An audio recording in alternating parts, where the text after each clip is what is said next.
Then he goes out after the oil people here as well, bringing them back. They've been privatized. He goes after Berezovsky, taking back Sibneft, that's transferred to a company called Rosneft.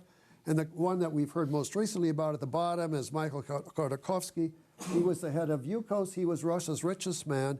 He's now in prison in Siberia, serving 8 years, and he'll probably, unless the new president does something to change that, he'll be there till he dies, probably. So anyway, this is what's taken place. And then the next table, again in the book, who do you bring in when you get rid of these other guys? Who do you bring in? And so he brings in what the Russians have come to call Siloviki. Silo means strength. And you can translate this by saying these are the law and order types. In this country, it would be as if the senior executives of the FBI go into business after they retire, or the Pentagon generals go into business. The only thing in Russia, they're doing it simultaneously. If you look at this list, take Sechin, for example. And I actually asked Putin this question the last time we met. How can you have a situation where Sechin is the deputy administrator of the Kremlin, which is a very senior position, and that's his day job. Actually, he was then promoted to first deputy prime minister after that. But then on top of that, he's also the chairman of the board of Rosneft. Rosneft is now Russia's largest company. It's state-owned for the most part. There are private shares in it, but it's state-owned. So here's a man who has two jobs. Both are full-time. How can he do them well? Besides which, how can you expect Sechin to be impartial if an issue of what should we do with energy companies comes up before the Kremlin? He can't rule against his own company. And besides which, you're going to create a new group of oligarchs. You're getting rid of the old oligarchs. You get rid of Berezovsky. You got rid of Khodorkovsky, but you're bringing in new people. And more than that, if you look down at the bottom, they're doing something that never happened in the Soviet era. They're creating the children of the executives are being put in these cushy jobs. In the Soviet era, they may have gone into think tanks, academic institutions, but not making money. So look at the bottom. That's probably the biggest embarrassment. Patrushev, who was the head of the KGB, has two sons. One goes to work for Veneshtorg Bank, which is a state bank, and the other is for Rosneft, the company we've just been talking about. So you can see there's going to be all kinds of conflict of interest, all kinds of new wealth being created or being transferred to these executives. So today, in fact, according to Forbes magazine, Russia has the second largest number of billionaires, second only to the United States. We still do some things right. We still have more billionaires than anybody else. But they've just eclipsed Germany to become number 2. New York actually used to have the largest number of billionaires. Now Moscow has more than New York, which again is a reflection of this change, of this new wealth that's being created. So these people are clearly very loyal to Putin. They've also enriched themselves along the way. And in the process, of course, Russia has benefited enormously. Now, I'll just end this with a look at the last table.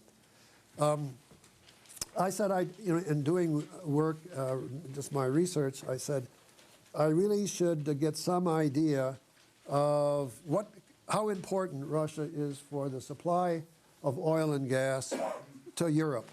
So I went to the library, I went to Litauer Library, and I gathered the information from the International Energy Authority Agency's handbook. And I went back to my office and I put this table together, and I said, this is really startling, and the rest of the world should be aware of it. And so I decided I would write the book. This gives you some feel for it. Look at Germany. Germany gets 42% of its natural gas now from Russia. And that's just enormously important. The oil, if oil is cut off, it'll be inconvenient. You'll have to go elsewhere, and you'll have to pay more to get it. But if Venezuela, for example, should cut us off, well, there are other places we can go. We are indeed already importing petroleum from Russia, about $10 billion worth.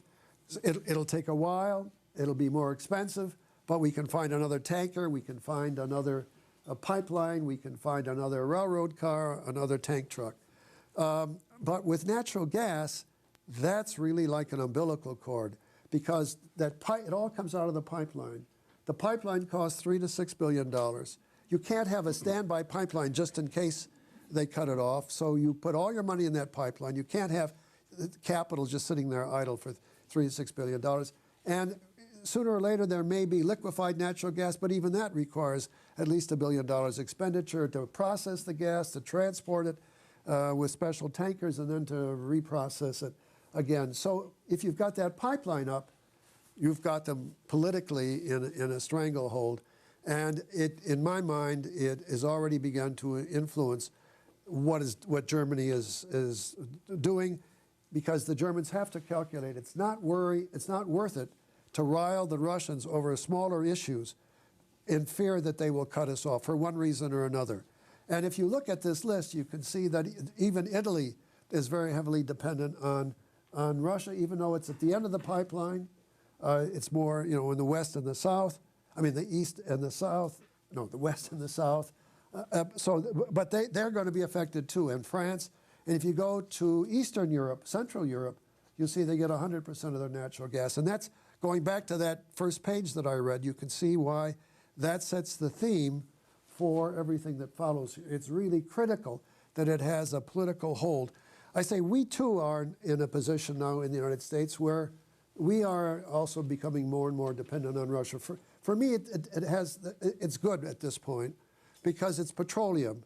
We are importing on the order now of about $700 million worth of petroleum a year. 10 of it is coming from Russia. But that helps to diversify. So the more sources of supply there are, that's fine. It means the Russians build up money because they've got this favorable trade balance. So that's why they went from bankruptcy 10 years ago to a treasury now that holds over $500 billion worth of assets. Almost 600 now. And that makes them the third in the world after China and Japan. But again, in less than a decade, from bankruptcy to affluence, that's filtering down to the public. So there's new prosperity. But it's the gas which doesn't bring in that much money, but does give them that political clout. And that's what it seems to me is important for the rest of the world to understand. And this gives them a new hubris, a new arrogance, as it were. And I will just end this rant by showing you, trying to reflect how Russia is back and how they now feel their power and their strength in a variety of ways. Last February 2007, at a press conference, Putin was asked about George Bush. The two of them have a very unusual relationship. In the 4 times I've met with Putin, each time he brings up George W. Bush, in the most complimentary way, unsolicited comments. The last time around, for example, Putin said he really appreciated George Bush because George Bush went off to the G8 meeting that took place in St. Petersburg. There was a lot of criticism of that. There was pressure for him not to go within the United States, without the United States.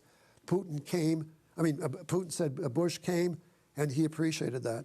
I've met with George Bush once, and he too has positive things to say about Putin, although a little more critical.